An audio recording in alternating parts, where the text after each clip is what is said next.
What's going on, guys? It is the Coaster Battleman here, bringing you part 2 of my top 30 roller coasters I've ever rode late December 2018 edition. And these are my 15 favorites, the best of the best. Let's do this.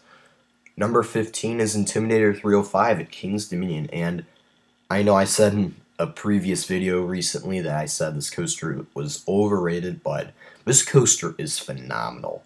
Even though it may be a little overrated in my opinion, this is still an awesome coaster. Super fast lift hill, intense drop, crazy G-forces, you gray out on the first turn, which is awesome, and the crazy tight turns are very intense, super powerful. This is basically a Millennium Force Maverick combo, and this ride overall is just a phenomenal coaster, and it's just super intense, very fun, it's smooth, and the restraints, I mean, I could see why there are some complaints about it, but they aren't horrible.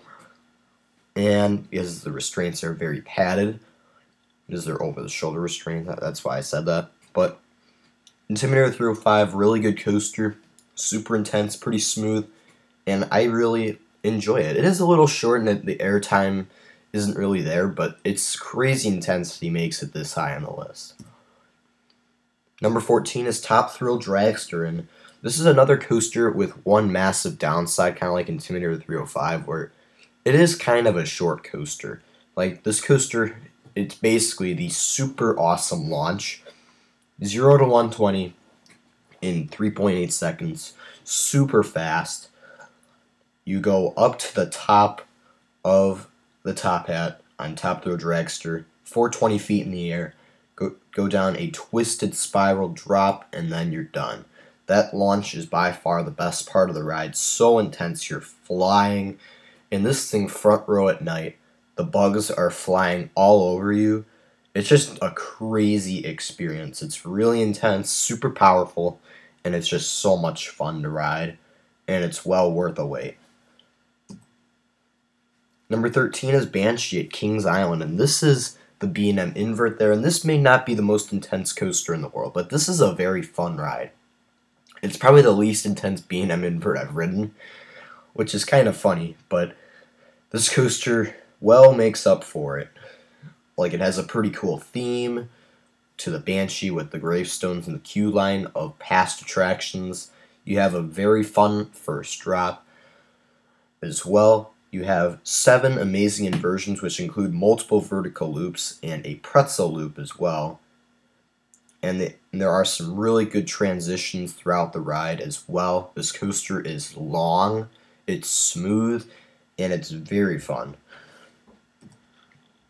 Number 12 is the Beast at Kings Island, and this is their best wooden coaster by far. Everyone says Mystic Timbers is the best coaster at Kings Island. I do not agree with that at all.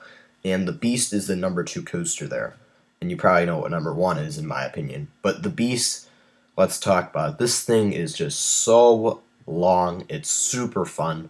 It's just not really a ride. It's more of like an adventure, because you're flying through the trees and the whole forest setting, and it's really cool.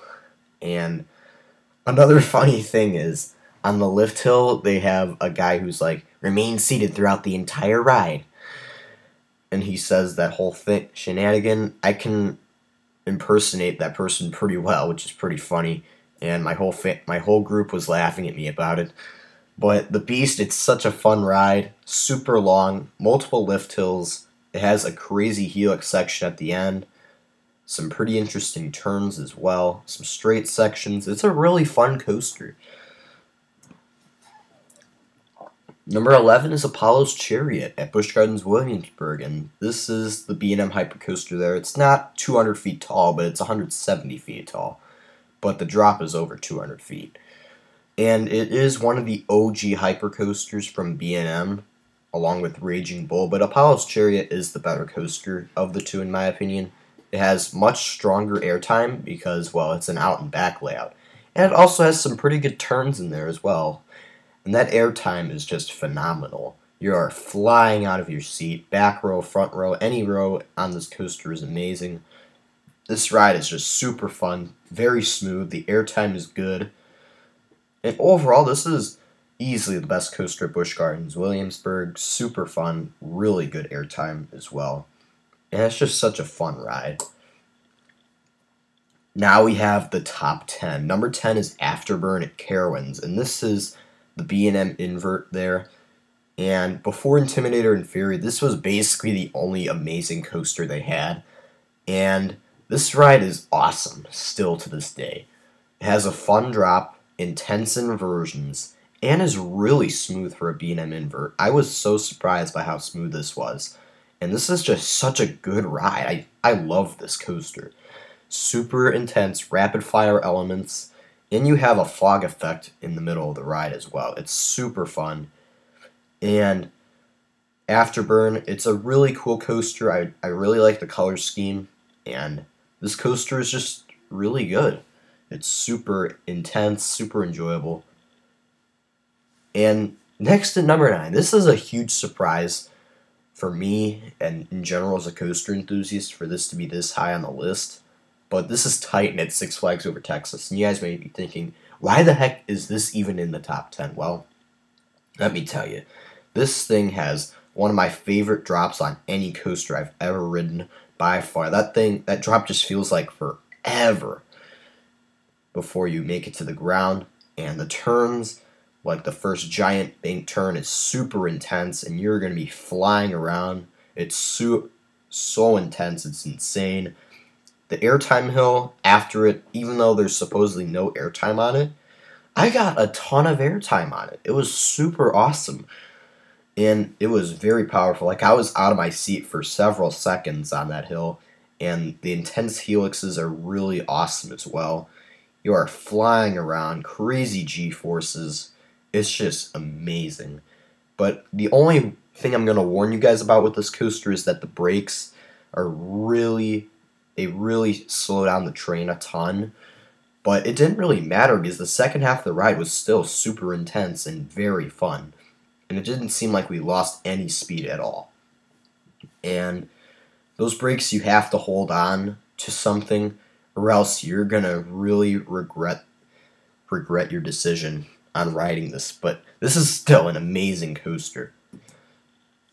Number 8 is Diamondback at Kings Island, and this is by far the best coaster in the park.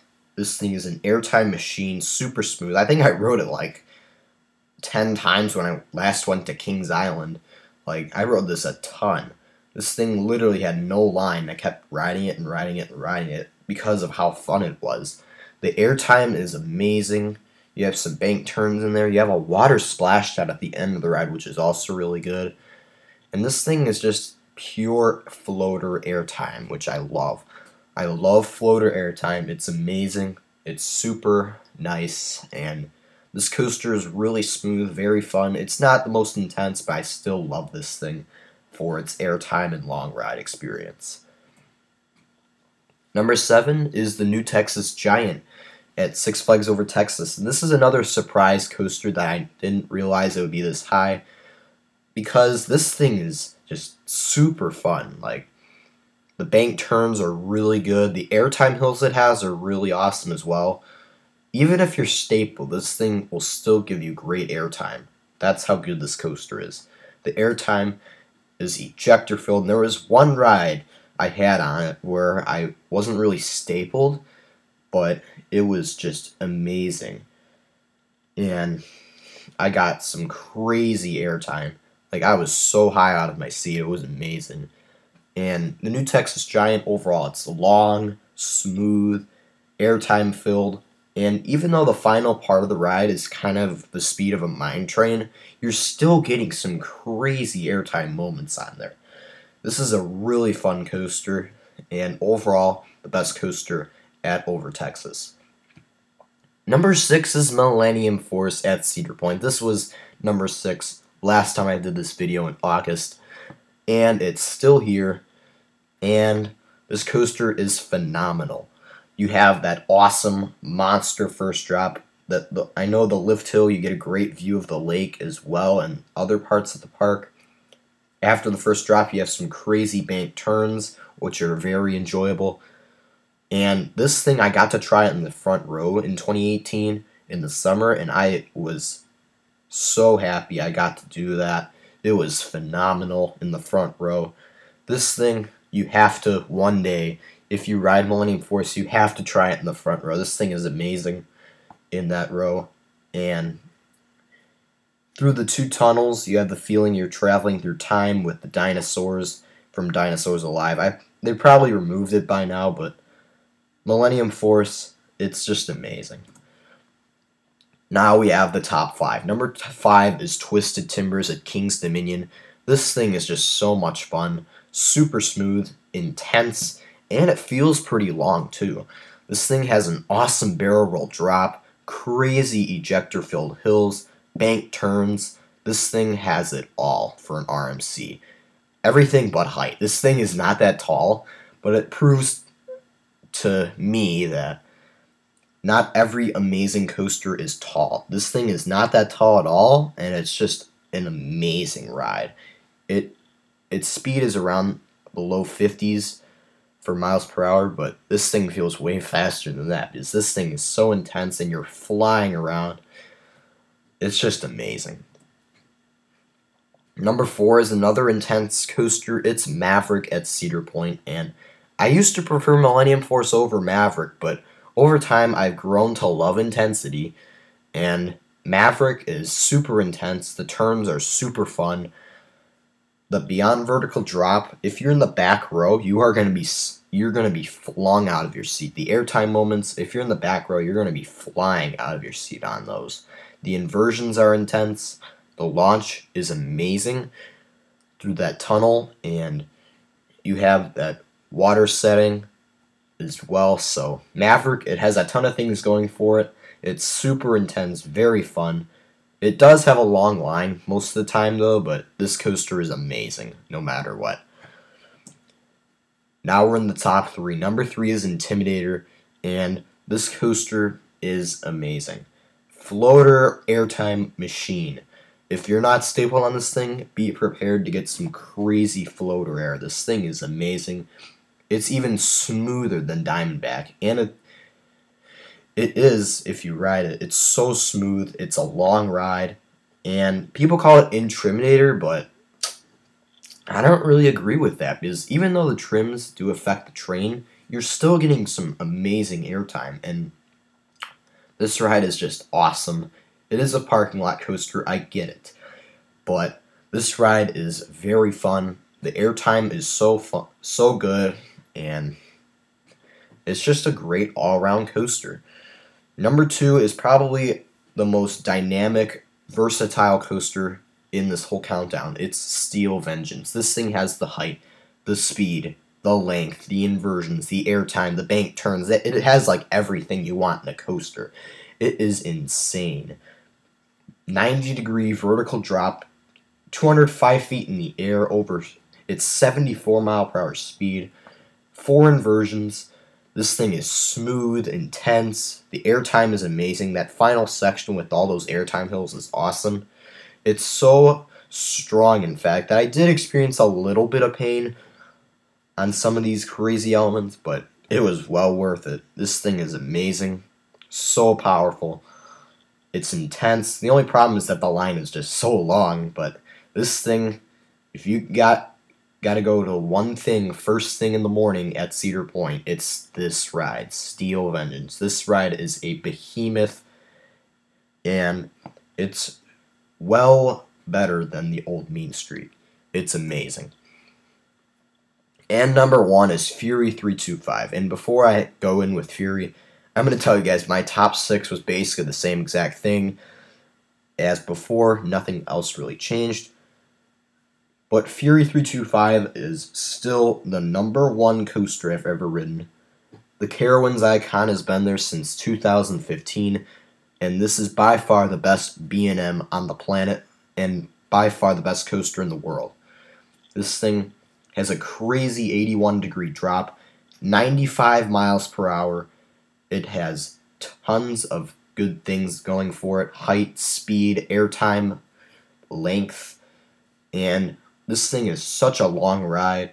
You have amazing bank turns. You have the treble clef element. You have airtime hills as well, which give some phenomenal airtime. This thing just seems to have everything going for it.